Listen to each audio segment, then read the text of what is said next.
one of us has gifts. Each one of us has talent. What do you do that doesn't get you tired, even if it's midnight? Have you discovered it? Let me tell you, if you discover that which you do without ceasing, there is your job. There is your enterprise. There is your business.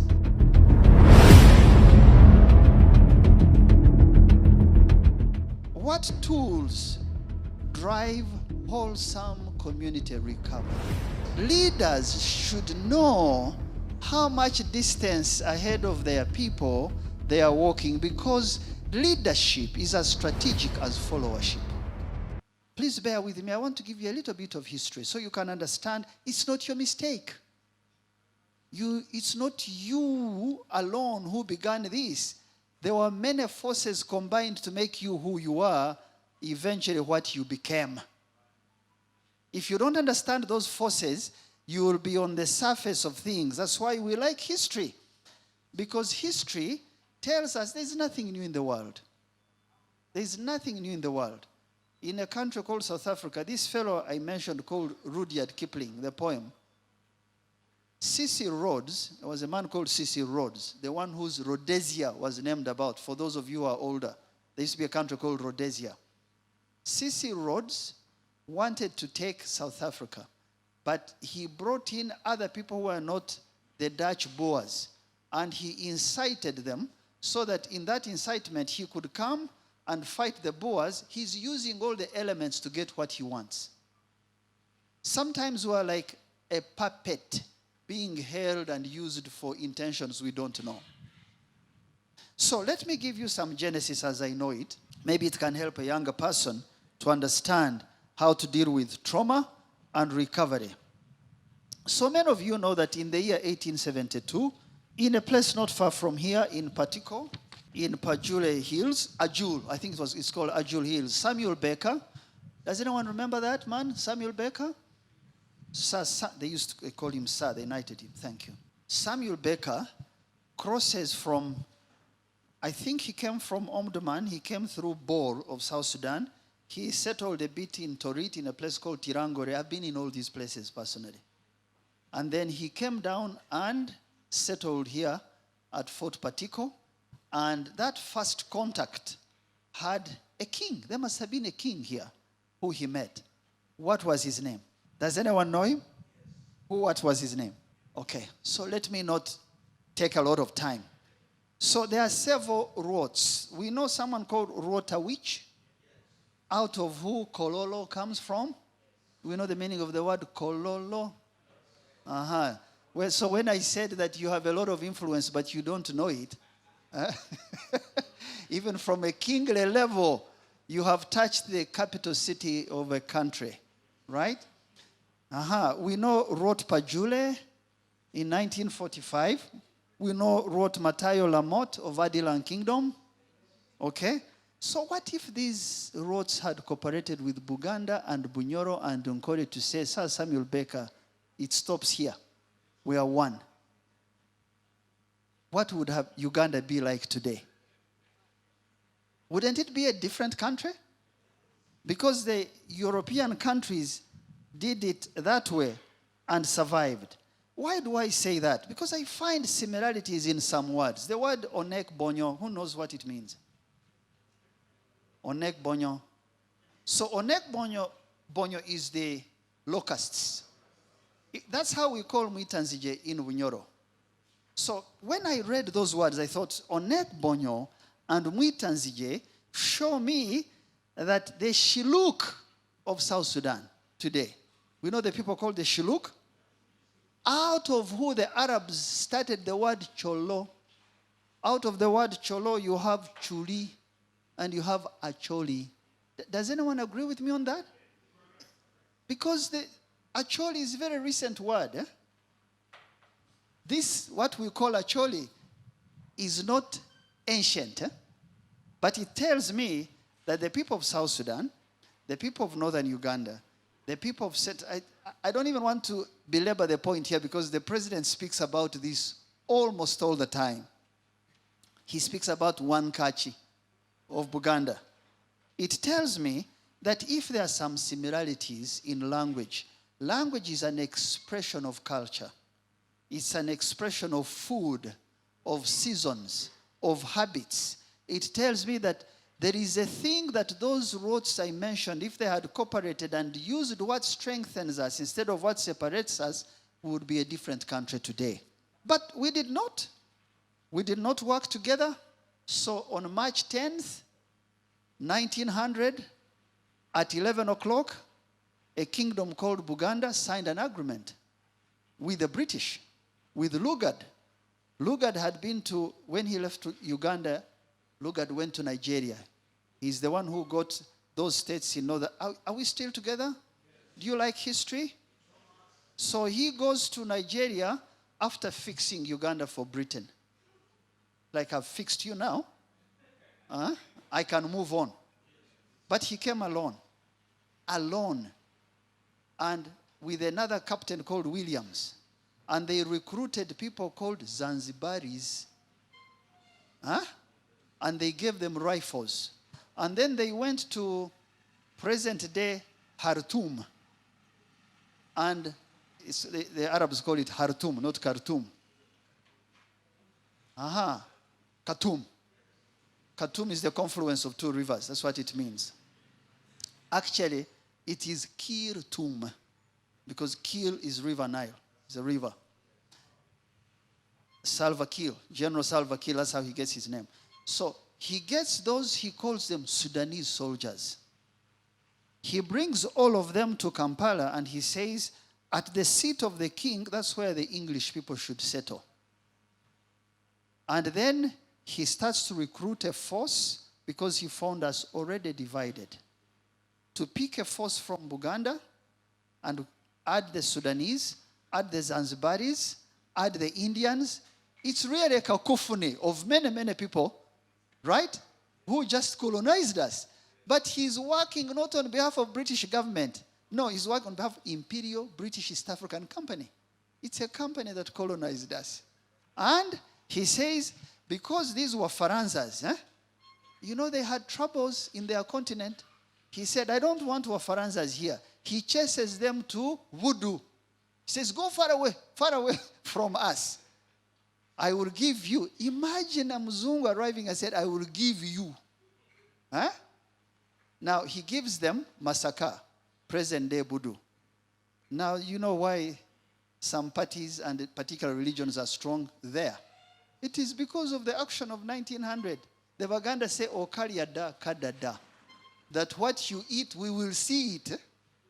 And then he said, okay, there are these people called Mohammedans who are disturbing me. I also don't want them near me here in Mengo. I want a buffer between me and the Wafaranza, so he threw them in Butambala and in Mpigi.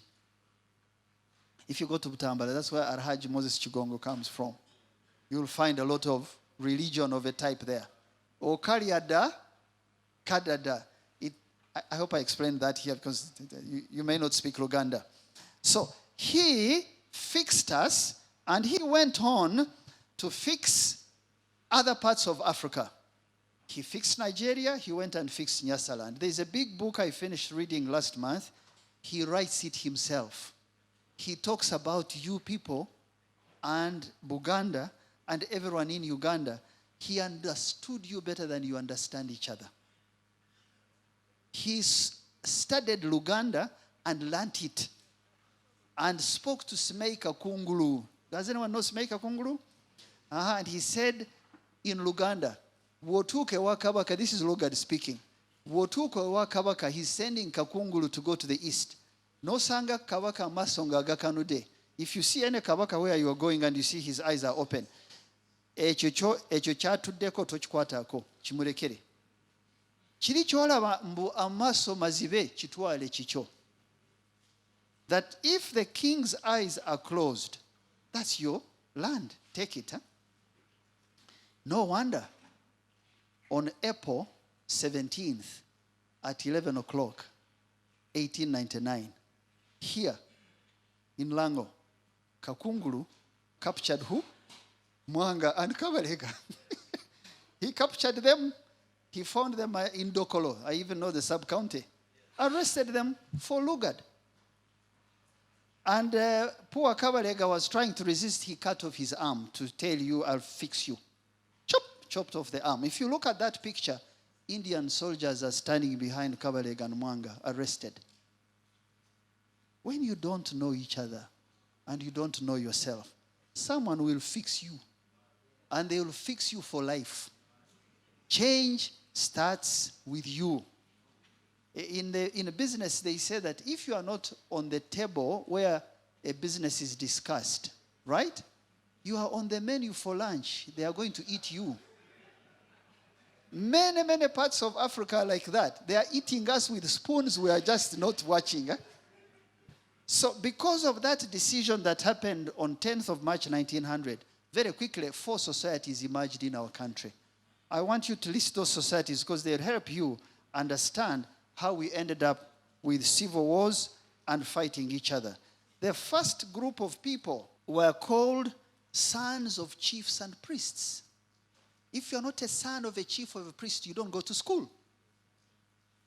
There were no schools of government until 1955. Are we together? So if you are not a son of a chief or a son of a priest, omwana w'omwami in Buganda, or omwana wa kabona, is it kabona in Luganda? I think that's how they call priests. You do not have access to education. Because of that, all parents, so the ones who made it to school are the independence leaders. They are ambassadors. They were permanent secretaries. They were all in government. Just go back and check. The late Milton Obote was the son of a chief, right? The late Cuthbert Obwangol from Teso was son of a chief. If I name some people here, you'll find that either you are a son of a reverend or a priest, and the British were even insistent that you are a son of a reverend from the Anglican Church. That's why Benedicto Chiwanuka won the election in April of 1961. They said, no, we don't hand over to the Wafaransa. We'll conduct another election and hand over to the Wangereza. Did you know that? Someone is playing all this game, but you are not there. You are just responding to what they are doing. So, the sons and chiefs, sons of chiefs, please mark no daughters. No daughters yet. Daughters are very recent. So, sons of chiefs and priests got the first education, and every parent who eventually took a child to school wanted their child to join the government. It's simple. If someone has come from a village like me and I become an ambassador and I return at Christmas and you see me, so every parent wants their child to be not a business person, not a workshop manager, not a tractor driver.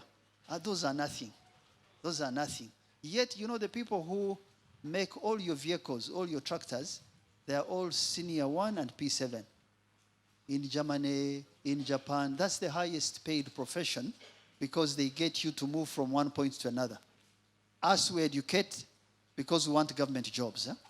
That has had a long-term effect on our society. Okay? This is category 1. The second category of our society that emerged was an army from what we call in English acephalous societies. An army from acephalous societies. An acephalous society does not have a centralized kingdom. Buganda was a centralized kingdom. Bunyoro was around a king, right? We too had kings, but often were more independent of those kings. If I had 10 households and I am their leader, I defend them. But in Buganda, if you attack a king, all the 52 groups have formed an army, they go against you.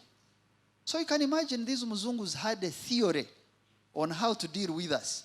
So Lugard said, don't try and recruit the army from Buganda, Bunyoro, and Kole. Those guys have one king.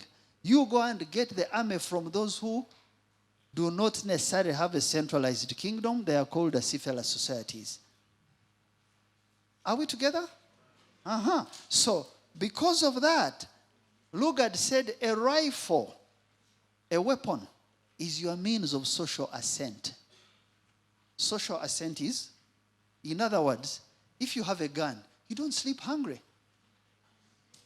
What does that tell you? If you have a gun, you cannot fail to marry. This is Lugard and his people training our people because he wants loyalty to him. Because he knows that it will take him time and investment to deal with a whole nation to create an army. So he recruits. Largely, many of you know that the army for many years came from northern Uganda. But northern Uganda is part of Uganda. Why don't you recruit from Kabale? Up to 1979, there were people recruiting soldiers with a tape measure. In Massacre, 79, I was in P4. They would have to bring a tape measure and measure how high you are. They say, this one can be a soldier, go. Then they measure, this one is 5.9, go away.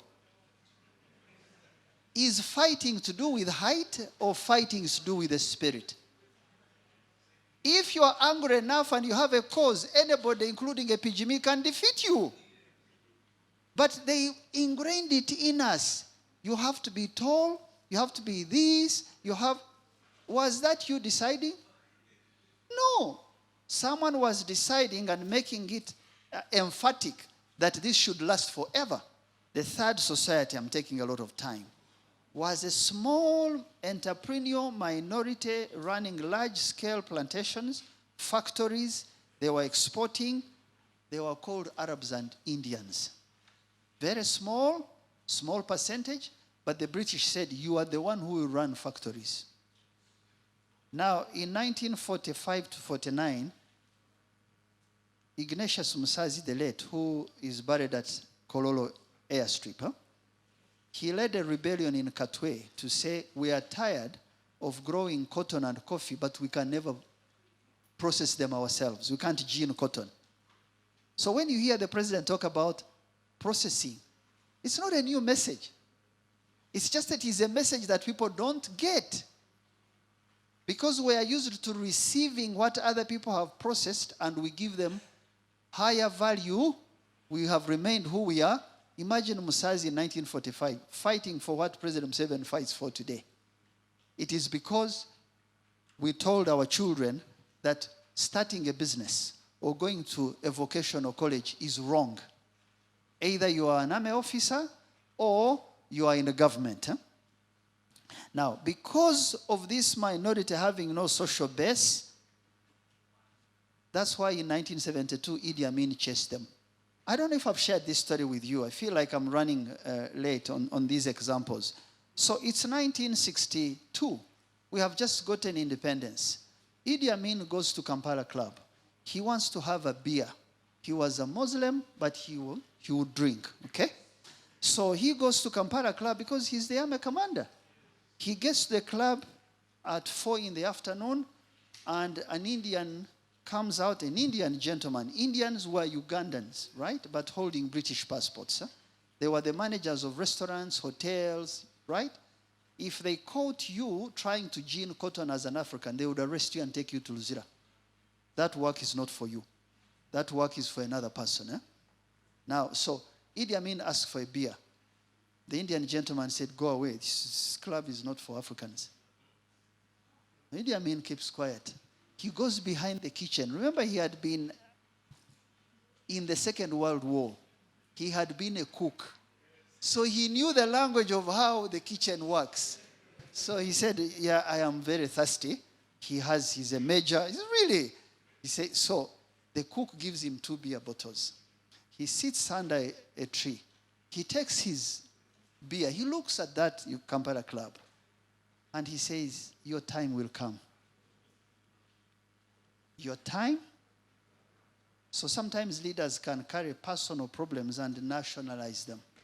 No wonder in May of 1972, he said, I'm in Tororo, I had a dream that all of them should live in 3 months.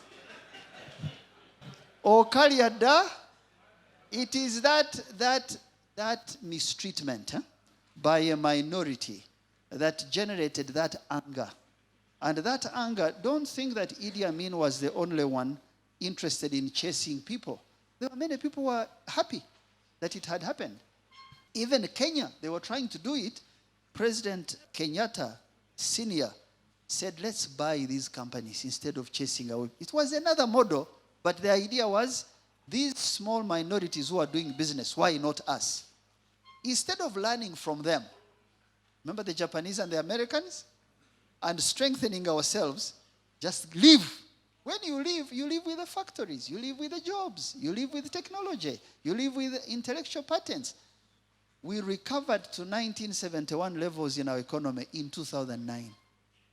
Can you imagine how we were in 71, we recovered in 2009?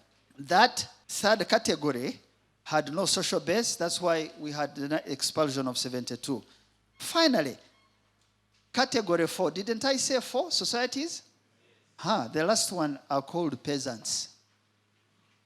When I was born in 1969, Uganda had 96% peasants. All the other 3 categories constituted 4%. Who is a peasant? Peasant was like my father. My father without Christ would be a man who goes in the forest, cuts a tree, right? And makes a bed for himself. I think it still happens. Thank you very much. God bless you. Gifts. Each one of us has gifts. Each one of us has talent. What do you do that doesn't get you tired, even if it's midnight? Have you discovered it? Let me tell you, if you discover that which you do without ceasing, there is your job. There is your enterprise. There is your business.